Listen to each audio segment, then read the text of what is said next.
میدونید که انامیفل علما نرشکه پای همه نموچه دارن اندازه ها در دیدگی خوشش میرون اختلافات بیشو همین میکنیم بیرون گوید نه کفوت ده تفاصیل خونتون میگوید. صبرینه نظری از الله بترس و دخترای مسلمان به کار گناه دعوت نکن.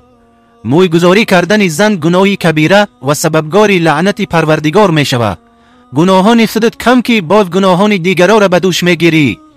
دیگران را دعوت میکنی که همه گناهی بزرگ انجام تیانه.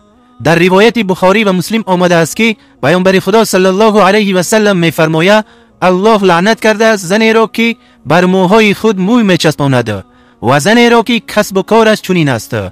اکنون شما بگویید کسی که موی گذاری میکند یعنی پریک یا علما میگذارد و یا برای دیگران چنین کار را انجام میدهد مگر زنی لعنتی نیست؟ اگر زن همین کاری گناه تشویق کنه و دخترها را طریق استفاده بردن شیاطیه مگر در لعنت گرفتار نمیشود؟ ببینید که آشکارا فریب دادن خواستگارا را برای دخترها یاد دادستی. ای خاله صبرینه از الله بترس. لعنتی شدن اینقدر ساده نیست که تو میپنداری. لعنت خانت میسوزه و زندگیت تباه و برباد میکنه، چون که لعنت از رحمت الله دور بودن و به غضب الله گرفتار شدن است. پولی که از این را به دست میآوری حرام است.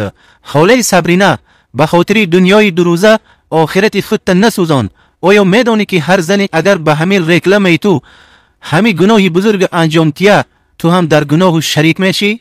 خاله صبرینه به خود بیا. دنیا میگذره ولی گناهاش میمونه که جواب دادنش برات خیلی مشکل میشوه.